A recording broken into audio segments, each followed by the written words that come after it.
Welcome back to part two Been a of while. this podcast morning. Yeah. It's been a whole 30 seconds. But today I'm joined once again by Don Armand, former professional rugby player, podcast host, business owner, family man. I've learned a lot about you in the last hour and a half. We did aim to do 2 short podcasts that turned into us going on some mad tangents. But for anyone that hasn't, there's a part 1 where we talk in depth about some of the experiences Don's had, and we've unpacked how we perceive life, the lessons we've learned, what we feel is important to act with integrity as humans, connect with each other, with ourselves, doing the right thing when no one's watching. It's all there. So anyone that hasn't, go listen to that one first, and then come jump back on part 2, where we're going to go on some other tangents. We're going to cover 2 topics. We're going to cover agency and unteachable lessons, just because I think they're cool concepts. They're things that have come into my awareness recently. And I feel like Don is a brilliant person to help to unravel and make a bit more sense using his experience, his lessons, his wisdom, combined with what's inside me. So let's go for it. Should we start on agency? Let's go with agency. What's the I wasn't interested. What's the definition that you got of it, or your understanding? So the way I perceive agency, because I listen to a lot of podcasts. I listen to Chris Williamson on Modern Wisdom, and he uses the word agency. And when I first heard him say it in a podcast, to him it's clear that he completely understands what he interprets as agency. And I could kind of understand what he meant by it. And initially my view was that it's just being good at something. But I now have a slightly different, a very different interpretation of agency is being able to apply everything that needs to be applied to a certain problem. But it doesn't just mean being good at something. So it doesn't just mean being a high performer. It means a number of things. That it's, in essence, it's being completely aligned with the task and being able to achieve the task to the highest possible standard. Interesting. I like that definition. I think that works. I see agency as freedom. This weekend, we were talking about values because I did like a rugby transitions weekend with past or retired rugby players, and they were talking about values. And I've obviously done like 3 years of this kind of work where it's part of my leadership business, part of Identity Human. And I'm like, I need to talk about this stuff. But I said to them, how do you define a value? Because a value is something for me that no matter what's going on, you stick to it. So you can't, I struggle to see how anyone can have 5 values. There's a lot of things to stick to. And there's so many, it's so in depth that actually what's your one value? And I said, at the moment, I feel like freedom is a value. Freedom, and I don't mean, so like, how do we define freedom? And I said, it's freedom that I can go anywhere that I want to and not have to change who I am, which comes back to our last episode, right? Which someone then came to me after and like, do you not think that's called like psychological agency? It's like when you don't feel like you have to be anything other than who you are to achieve something, which ties into your task thing, is like, what's needed for that task and you could do everything you can and you achieve it. And so they kind of both work. One's at an identity level. I think they're an accumulation of both. And so I just, when you said agency, I'm like, if we can develop agency in ourselves, you then have the best effect you can, because no one has leverage over you. And the reason we can't have the effect is because somewhere in life, we will be faced with that has leverage over us. And leverage could be title, money, character. Now, if you work, going from last theme, if you work hard on who you are when no one is watching, then actually what you're doing is you're working so hard on your own agency that you're not beholden to anyone else, truth, opinion, facts, figures, anything else like that, because you're not forcing yours on anyone else. Mm-hmm. You're just at peace with what your agency is, and you're doing whatever it is you want to do, while at the same time recognizing how that has a larger effect on people out there. And I like that. So like, because when you say freedom, people think you're either like a justice warrior, you're freedom for this. And it's actually that agency, that freedom is that you're just at peace with who you are, and you then accept everyone else as they are. And you have the effect that you want, and you recognize that someone might disagree, and you go, that's cool. We see things differently. But I like how you see things. Yeah. So I'm going to learn from you. And at the same time, it doesn't mean that I'm any less or you're any less. We just work together. So that's how I see agency. I agree. Yeah. Yeah, I do agree, because it comes from a place of being really clear on what you want out of life. And if you want freedom to just do the things that you want to do, whether that's playing a musical instrument, or work a 9 to 5 job, or 9 to 10 job, or play on the beach all day with your kids in a beautiful hot country. The moment you achieve that lifestyle and you're so content that you do exactly what you want to do, and whether some of that does involve sacrificing some of your time during that process to then spend the majority of your time doing the other things, that because you've got that balance right, then the moment you are in that place, you have become the highest agency person you know. Yeah. So one thing that came to me is, have you ever, like, how would you define flow?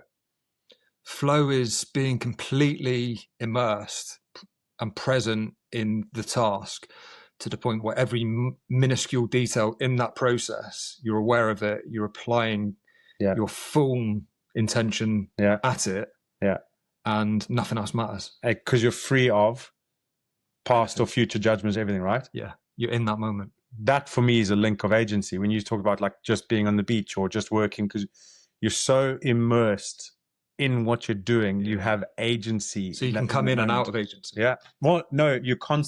So I don't know if you ever watched Dragon Ball Z, but it's it's so many metaphors. It's one of my childhood cartoons that I've started to rewatch again now, because there's so many lessons in it that actually the true agency is when you're never coming in and out of it. You're just in it all the time without trying.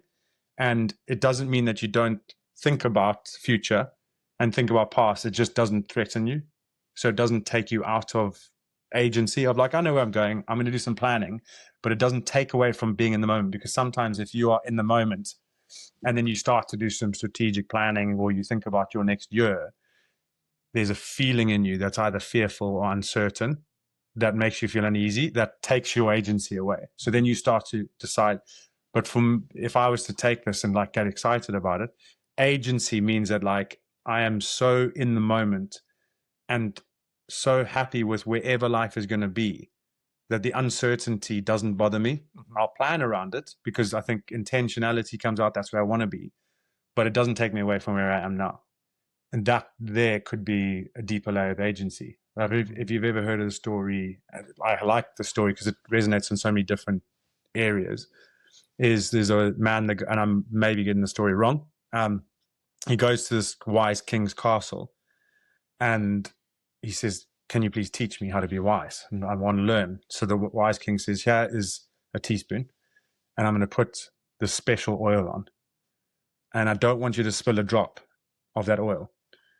Now go around my castle and take a look, explore, and then come back to me." So the guy goes around and he's watching the teaspoon and he's going around the castle, and he comes back and the king says, "What do you think of my castle?" He says, I don't know, because I didn't spill a drop of oil. And so the king says, "Well, you haven't told me anything about the castle. So can you please go and take a look at the castle and tell me what you think?" So the guy goes, "Okay." So he goes around and comes back. He says, "King, you have the best castle I've ever seen. The pictures were pretty, the mountain views and everything." And then the king says, "Where's my oil? Where's my oil?" And the guy says, "I spilt it because I was looking at the castle." So the king says, that's the trick in life, is you have to be able to observe what's around you, take it all in, while at the same time not spilling the oil. And so that agency is you still look around, you still look what's ahead, but you still keep what you've got in that moment. Then that could be how we so lead it's not agency. losing yourself. So it's not, so therefore, when we say work on who you are, is you work on who you are so that no matter where you go, what happens to you, you don't lose yourself, even when things are uncertain. Yeah. So where do you see agency fitting in a period of adversity? Yeah. So adversity means that things outside of you have changed, right? Yeah. They stress you out, they pressure you, the things that you thought were going to happen didn't happen. And you don't act and, oh my goodness, I'm fearful, I need to take this action. You're calm, you still make the right decisions. It doesn't mean that you're not capable. It's not a fault or a failure. You're still going, okay, this has happened. What's next? How do we get to that? So agency is that ability to stay calm longer than anyone else. Because this is all in principle. Yeah. If there's a fire going on and certain things can tip you off, I'm not sure if like pure agency ever exists. But just because you don't think you can get pure agency doesn't mean you can't try get as high level as possible. Because then it comes down to like your high performance definition is you fall onto your level of highest preparation when pressure and stress come on. Yeah. So actually that prep is you prepping your agency so that it doesn't matter what happens, you're not losing your cool. Do you think everything slows down when you're in that moment of agency? If I was to take the surest times in rugby,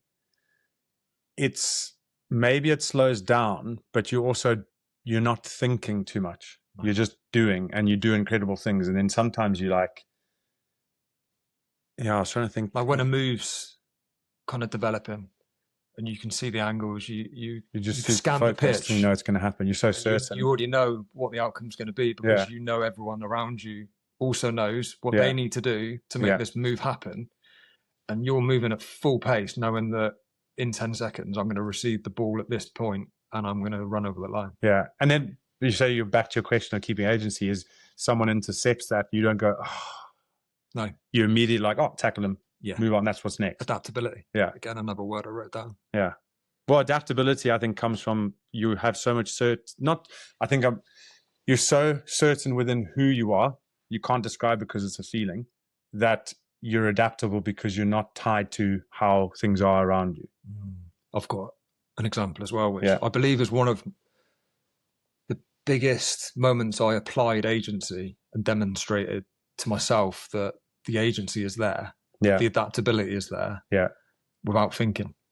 And it was on a stag do last year in Benidorm, ironically. But I made the decision in April last year to stop drinking completely. Nice. And I haven't touched a drop since. Ever. I haven't for 2 years either. I've had many moments that have challenged me since then. Been on a 3-day trip to Benidorm with 18 lads, all of whom were drinking. Been to a wedding. Had Christmas, birthdays, trips away. And the temptation to drink has been huge. Especially at things like the wedding, where you're with people you wouldn't necessarily, you don't know. So to that awkwardness. There's a bottle of red wine on the table. That'd be nice. To just calm things down and just probably get more immersed in the moment, like everyone else. But I'm in Benidorm, day one. I've had the worst bit was the airport because we're at Exeter Airport. It's all the challenges and all the other guys there are all going to Benidorm. There's lots of groups of lads, and it's almost like a sign of belonging. We're here. We've got that little glint in the eye of every lad, whether it's part of the group or part of another group, with a beer in the hand, the little glint of we're going away to a hot country, we're going to have a great time. And that was very, very tough because I've always been one of the lads properly. So I had my little cup of coffee and that was hard. But the moment we stepped foot in Benidorm, that went straight away. And it just, this other thing came in where I was like, I'm here to make sure that the trip goes well. I was one of the best men. I wanted to make sure that the stag wasn't stitched up too much. I had all these little things in my head. And it felt cool. But we went out, so fast forward 10 hours, the lads have been drinking. We've gone out, went out, sat in a little fast food restaurant. But there's a little thing inside me that I've always had, probably because of the job I do. I'm wanting to feel like I'm aware of my surroundings, but I always have to sit facing the window. So I sit down, start eating my food, and I just observe quite a heavy build male walking down the road, but he's intoxicated. He's gone. And he takes a little step, and I think this guy's going to fall over. And he did. But what I saw was his head fly back and completely smash against the pavement. And I could almost hear it, even though I couldn't hear it. I could. And I knew it was bad. I thought this, because it bounced in a way that was like, this guy's out. And without hesitation or without any kind of thought process or planning, that was me. You got into it. I'm gone. The two lads I'm with, just like that, within a split second, I'm gone.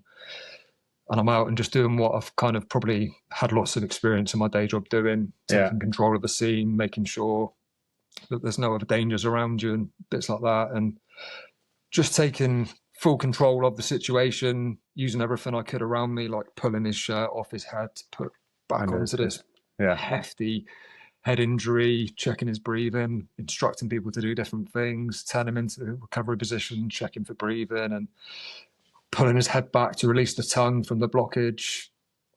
He was out. He was completely out cold.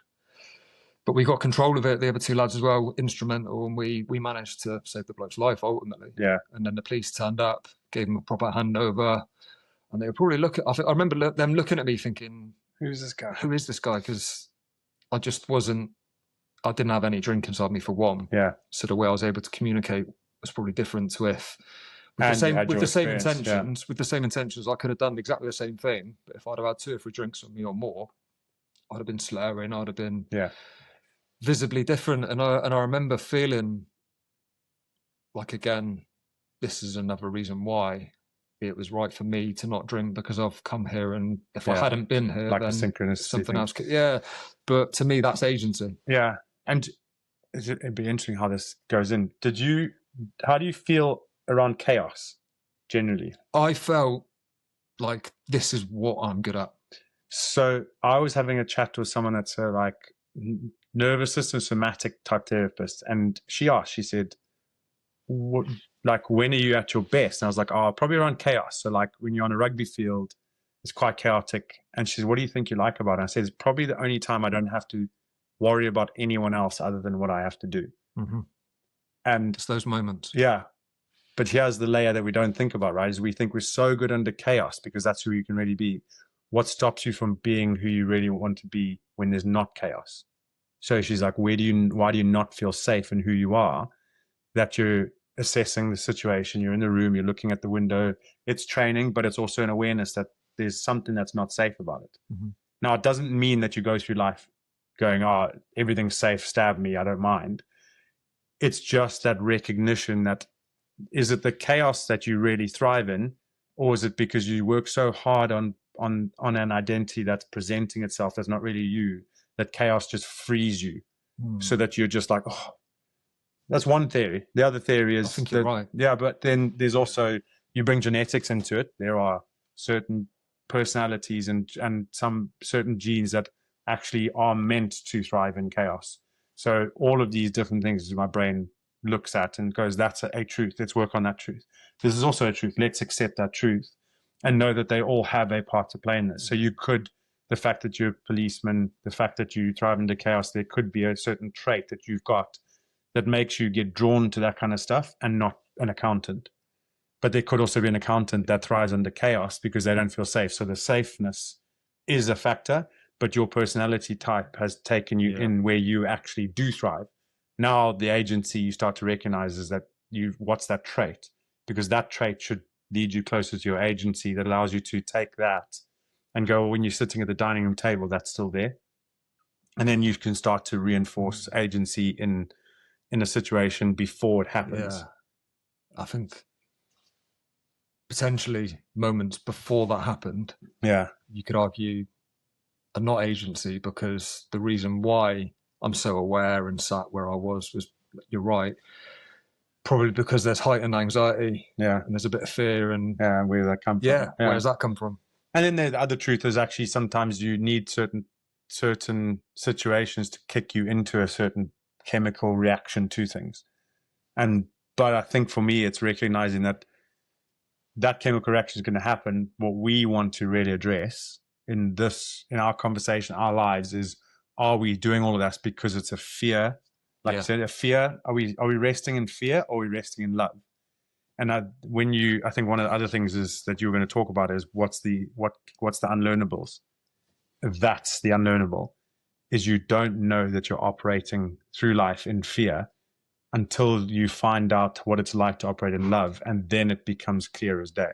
Mm-hmm. But once you're on that side, you cannot tell people that they're in that side because they've never experienced it, and that's what makes it unlearnable. And then that's the place that we want to get to. But how do you? I think So I will reflect a tiny bit more as well. So part of the reason that is part of my makeup is because of the job I've done in my local area. Yeah. So I've done a job that means when I'm in my local area with my family, especially, I feel like I have to constantly scan everyone that's around me, every car that comes past, because there would be certain people that may or may not react in a certain way because of the job I've done. So ultimately it's because I probably don't deep down feel completely safe but all of the time. And also, I think the layer to that is you can still do those things and feel safe. So actually, we still just question: am I doing it because I'm fearful? Am I doing it because I'm in control? Like not in control, because I think control can have a negative connotation to it.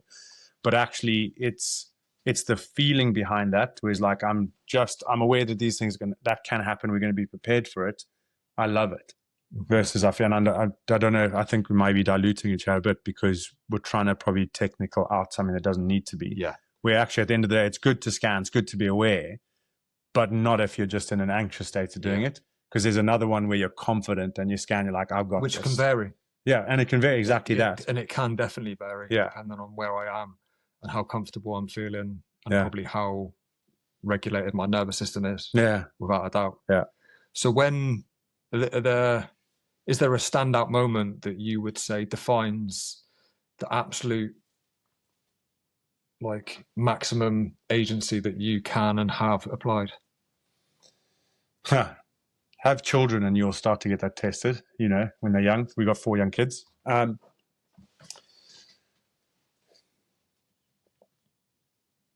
There's obviously moments on a rugby field where those happen so often that you probably don't recognize them as agency. But, there's a couple of tries that I scored that I look back, I'm like, how the hell did that happen? We could say that there was agency there where there was just no doubt. You weren't thinking about someone tackling. It was just like, we're going to get over that try line. That's a good question because I don't have a story to back it up.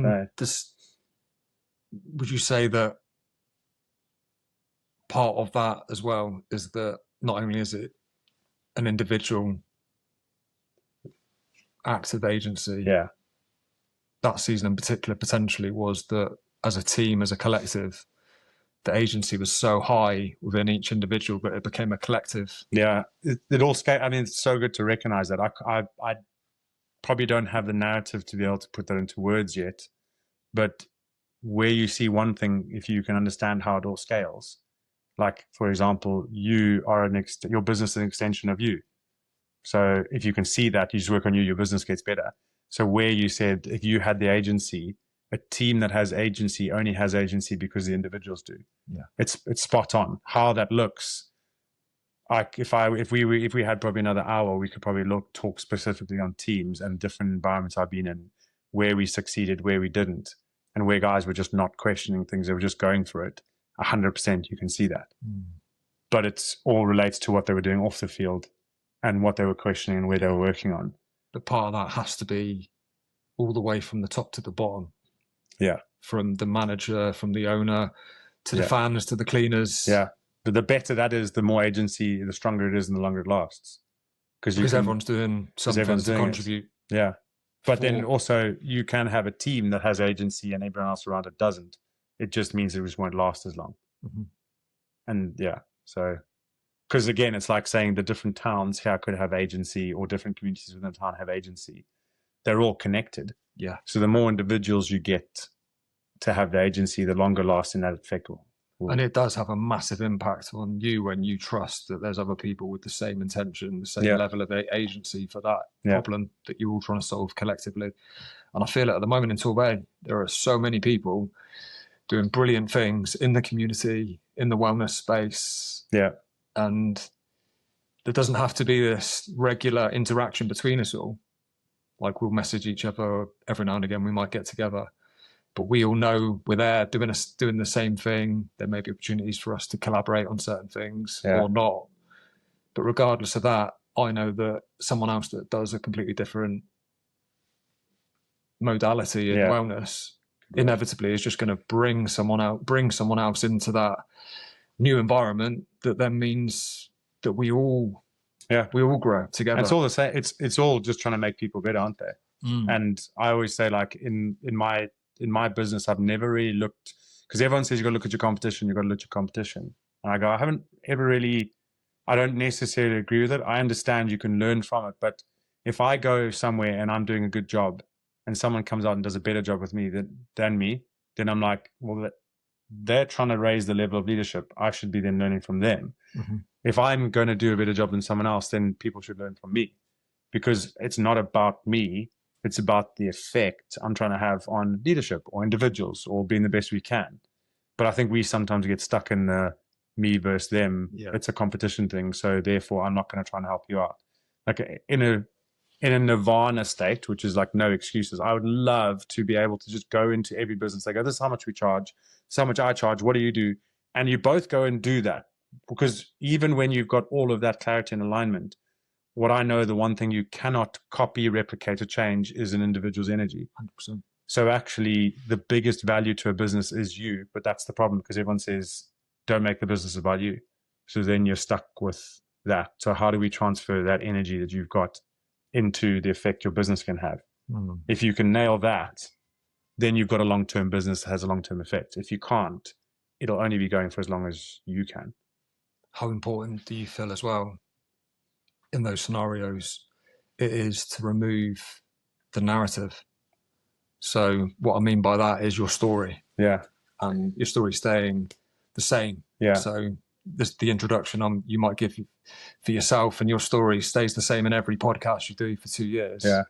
Because you've held on to the story without actually identifying that the biggest thing you can do is evolve as a person. So therefore your introduction changes each time. Yeah. Because you're like, this is who I am now today. It's an interesting question, because if you ever watched Tony Robbins stuff, he'll go on, like, it was the latest one where he did Stephen Bartlett's podcast. And Hormozy. Alex Hormozy, and he did one other. Jay Shetty. Yeah, listen to all three. They all had the same story, didn't they? Yeah. But then the effect he had off the back of that was different for the individuals. The Hormozy one was absolutely beautiful, because he revealed a part of Hormozy that no one's ever seen before. Yeah. Anabolic. Yeah, anabolic Alex. I like that. It. That was the identity stuff. So but he was so open to it. That was the beautiful thing, that who Alex was. You expected him, or you were like, oh, is he going to kind of puff the chest out and bat off that level of feedback? But it was done from such a beautiful place that he wanted it. Yeah. But I also, like, this is where you go to how coachable are people. And certain people are only coachable if they see the person coaching them as better than them. Yeah. Especially if you're performative. And if it was anyone else other than Tony Robbins saying exactly the same thing, I don't think Alex Hormozy would have opened up. Yeah, he wouldn't. Yeah. Because he's a performative, and the performative person only opens up to people that they think are further ahead, higher than, or better than in terms of But I think he's so in tune with his strengths and his weaknesses. Alex? Yeah. Yeah. Maybe. He knows. Maybe Tony knows. Yeah. Yeah. In the back of his mind. Yeah. Mm. Yeah. I think it was very interesting. I did go and watch it just because people were raving about it. So. It's deep. Yeah. But you can relate to what Alex went through, can't you? Yeah. And it doesn't matter what the thing is for him, it's that formula he has works. Yeah. For him. Yeah. It means he gets richer every time. Yeah. More successful, more well-known, established, big, respected. Yeah. By applying that formula. Yeah. So although he's fully aware this other formula could also work, well, it might not. Yeah. And he enjoys it. You can see he thrives. Is this Tony Robbins, huh? Or Alex? Alex. Yeah. They both have their own formulas, don't they? Yeah. That's where it is you find your formula. Maybe that's the... I love the passion that Tony Robbins brings. Yeah. And the emotion that he finds. Yeah. Because there's so much passion there. Yeah. And I think he's a beautiful human. I've watched some of his clips, and you know what we don't say is I used to demonize Tony Robbins because other people demonized him. He's just trying to make money, and I was like, yeah. But actually, they missed the point. You watch some of his clips, and some of the stories he's told about things he said to people that then they go on to make millions and billions, and the effect that they have with that money is probably more what I'm going at. And it's like we neglect the long-term success of approaches like Tony has. And it made me not want to do that stuff, whereas actually it's all I want to do is become a poor man's Tony Robbins. Yeah. Like you see some clips where there's a husband and wife standing up. And when you know their problem. So like when you learn a bit more about relationships, marriages, patterns, all that kind of stuff, and then you see someone stand up and you go, that's because she's like this is why he's being like that. And then Tony Robbins goes, it's not his fault, it's yours. And then he says, he's like, you need to stop this. And you're like, oh, he's brave enough to say that. But it's because he's got so much faith and certainty in the outcome that he can just lead people there in a session. Whereas if you and me were to do that, we'd probably take 6 months to a year of like, listen, it's you see, it's you. No, it's not. No, okay, well, let's try this. And you'd skirt around it because you're not 100% sure. Whereas Tony Robbins is like, you're over mothering him. You need to go and do this. You need to sabotage that. You need to stop doing this. And then he sees things. He sees things and says it. We probably see it, but not have the confidence to say it. But that healing that marriage in that moment means that whoever else they interact with, the kids and all that kind of stuff, that affects them too. And so I often say with, say, Identity Human or anything that we're trying to do, it's about creating this legacy and not about my name, your name. I couldn't give a damn about that. I always say is like, my kids are going to grow up, have kids. And in my kids growing up, they're going to interact with your kids. And if you've done a good job because of how you've raised them and they help my kids somewhere along the line, that creates a better, positive future moment. In 3 or 4 generations' time, the characteristics that we stand for and instill in people should be having a positive effect then, not now. Absolutely. And so if we act with that in mind, and everyone did, you're thinking 4 generations' time, can you imagine where we would get to if everyone was like, it's all about me, but it's all about that. So it's not about me, but I'm important because I play a part in it. So, and that ties beautifully into something I was going to say to the start of the podcast. When we were talking about agency. And I was going to ask your view on where Maslow's hierarchy fits into agency in regards to when you work on yourself to the point where then you don't even need to work on yourself because that's done. And now everything is about how you can give to everyone around you. And then that creates this ripple effect where we all become kinder. I think it's a good thing to bring in, because if you think Maslow's hierarchy, it's like food and water as the bottom one. But actually, if you can change how you see survival, then your hierarchy is less likely to be threatened. I think it's so important. Give a pound when you've got 100 compared to waiting to you've got 1,000 to give 100. Like, or if you go, actually, as long as I've got water, I can survive 20 odd days without eating, because people fast all the time. So my survivability is not that threatened. If you can, there was a beautiful video the other day which showed to me that exact theory of agency when you have nothing equals like Maslow's hierarchy. At the very bottom scale. And it might have been done for clickbait, but it's free, starving children, given a banana. The kid takes the banana, breaks it into 3 equal chunks, gives it to his 2 pals, and they all eat a third of a banana. And how many people in modern day would do that now? They'd take the banana and eat. But there's lessons we learn from everywhere, isn't there? Good one. I love that. Here's a question for you then. To see if it works, because I heard it on James Smith's podcast around agency. And he asked his guest, if you woke up one day in a third world jail and you were allowed to make one phone call to one person in the world because you believe that person was going to be able to help you, who would that person be? Well, I've been in a third world jail before. More because it was like a technicality of having the wrong license plate on my car. And so it happened to my girlfriend at the time, because I knew she was connected to everyone. It would either be my girlfriend or my mom, because family members, well, I suppose not all families get along, but my family members will do things on a more desperate note to save me than if I'd phoned a lawyer, because a lawyer's like, he's got his own family, that's their priority. And if you phone him at 2 a.m. and he's on holiday, he's like, I'll find someone else. But it was the person I phoned was first person I messaged was my wife or my girlfriend. I asked this question to a friend at the weekend. So I believe I got the interpretation of the question right. But it appears to me that most people will say their wife. But the intention of the question is to reveal who's the highest agency person you know, because that person would be a problem solver. So doesn't the question it's need who's got adapting? the highest resource available is a different question to who's the highest agency, because my wife will have the highest agency to want me to get out. Exactly. Because I often say like, oh, what about your best mate? But if my best mate is his wife is struggling with their kid, I would never expect him to prioritize me over his own family. No.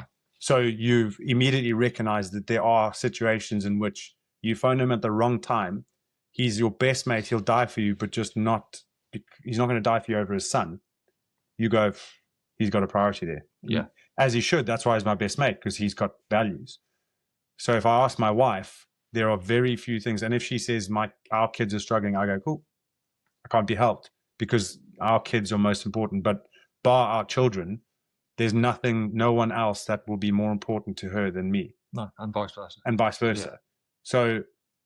So even if she's the only person on the outside then goes and contacts the highest resource person, then so be it. Yeah. But if you contact the highest resource person and they happen to be on the edge of a massive deal, you're not a priority, because that's human nature. So the capability of agency, multiplied by the intention and connection, unwillingness to let you down, means that overall that person has got the highest potential for agency in relation to what you need at that time. Yeah, because I suppose maybe his question has context. Like if you're a high-powered individual who knows so many people, then you go, I'll just find that lawyer because I know he'll do it no matter what. So then your wife is like, oh yeah, we'll just phone James. But if you don't have that resource available, you have to find someone who finds that resource, because that's more important, because you could phone any lawyer.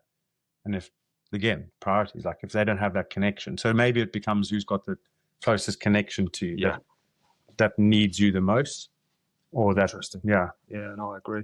What's the biggest unteachable lesson you're yet to learn? I'll tell you when I've learned it.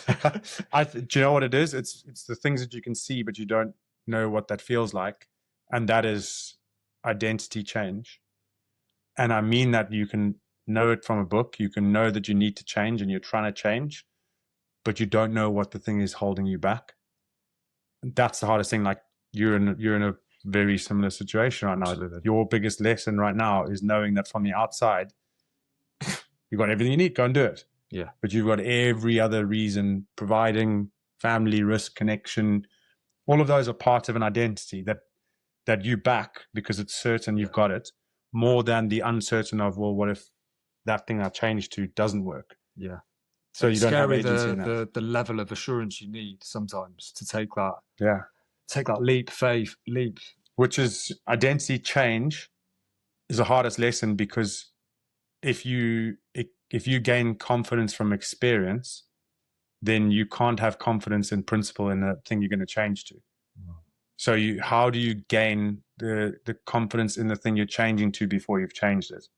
I like using the visual concepts of, I'm on a beach and a boat is appearing with the person I know is the person or the boat to take me to where you want to get to, where I'm destined to get to.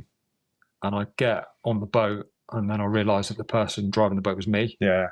It was always me. Come on. Yeah. And it's just my future self saying, this is your boat. Do not miss this, because where we're going is beyond anything you've ever imagined. Yeah. But you doubt it. Yeah. And then the boat goes and you've missed the opportunity. Have you ever seen the thing of, if you don't learn to like love something in yourself before you change, and whatever you change into still carries that lack of love? Yeah. So if it's like, if you don't learn to gain absolute confidence in yourself now, then whatever you change into, you'll still have that. You missed the opportunity. You missed it, but and it's because you can't change into something if you haven't learned to accept and align everything you already have. So someone that's shame prone or anxious prone, you have to really like be so grateful for the fact that everything you are is because of what you were. And you accept that, but that doesn't mean that everything you will be is because of what you are. It's like, now you've got the choice. Right. And how we choose is because I believe these things will show up again. Yeah. The next opportunity will come. Yeah. That is the same. Yeah. And it's just a different method to get there. But it's presented itself from a different angle. Yeah. Because you didn't take it the first time.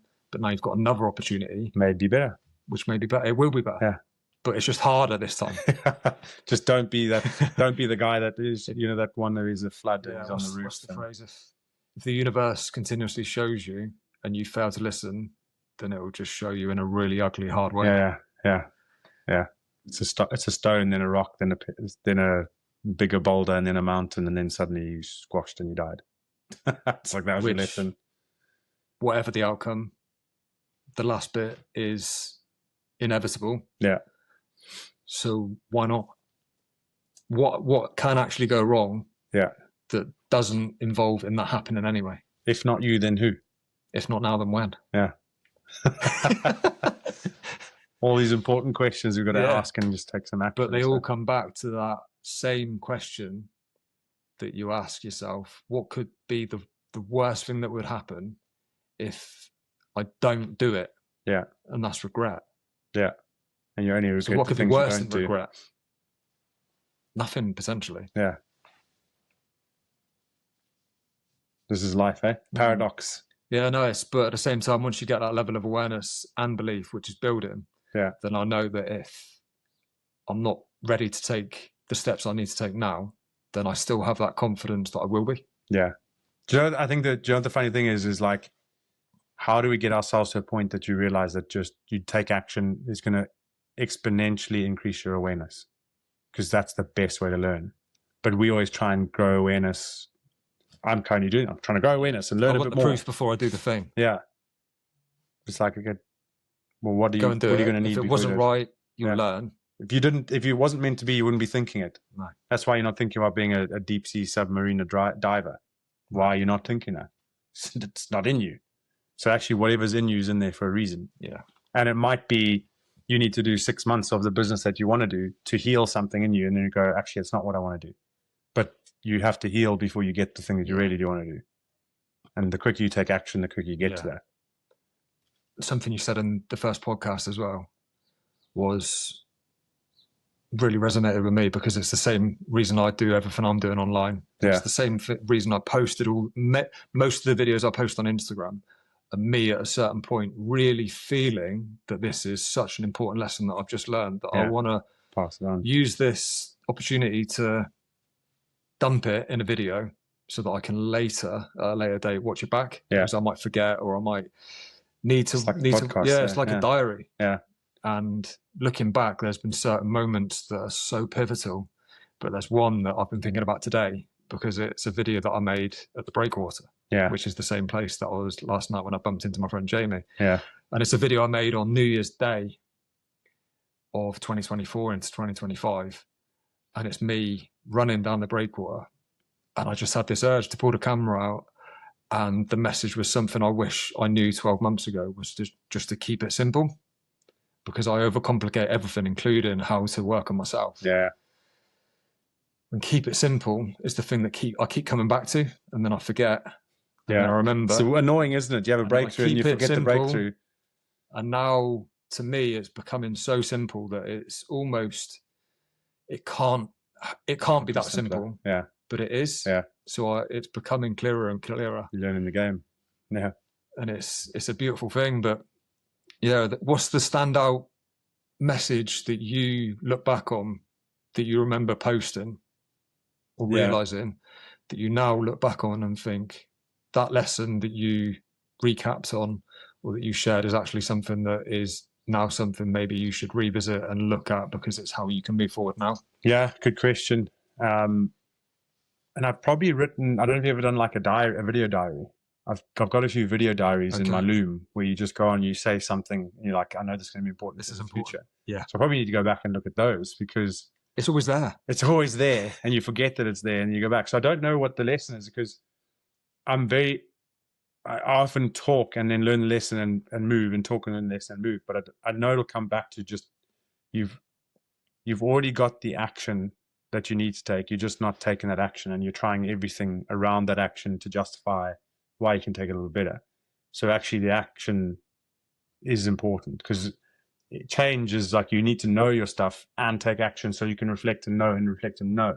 But if you're just knowing your stuff, you're actually not making progress. So action is like, just take the action, and then what will happen is everything will start to come together. And the action is the thing that brings it all together. If you're not taking the action, you're actually not growing any more awareness than you've currently got. You're just knowing more, which isn't awareness, it's just knowledge. Yeah. So actually the action creates the wisdom. Action so maybe we creates should wisdom. be looking for wisdom. Yeah. Because it's not knowledge or action, it's knowledge with action. That application. Yeah, because you can be successful and you can be intentionally successful. So you can build a business, but not know how to teach how you built that business. Or you can build a business and go, well, this is how I did it. And you can build 6 businesses. They both are building a business. This one just is. And so what we're trying to do with others is trying to intentionally lead into an outcome. But I know when I look at my course, a big part of that course is action. And I've taken the action up until this point. I'm not taking it. So that's my lesson is take the action. I think to be able to look back and explain how you did what you did. Yeah. Or be able to do a flow chart to someone that knows nothing to explain to them each part of that process is important. You have to have been in flow whilst doing the thing. Yeah. Because else you wouldn't remember all of the different components that got you to where you are. Yeah. So I think you should give yourself more credit because I think all of that is there. Yeah. I think you would be able to explain. Yeah. Because you seem so clear and comfortable in your own skin, which is all a sign of someone that's done all of that work on themselves. So. Yeah, mate, I've got a good feeling. Thank you, my friend. Yeah. No, I wish you all the best. Thank you. And you too. I'm sure we'll be aligning a lot as we go on. Yeah, man, I really like that. Same. Yeah. Cool. Thanks for your time. No worries. Thanks for having me. Top man.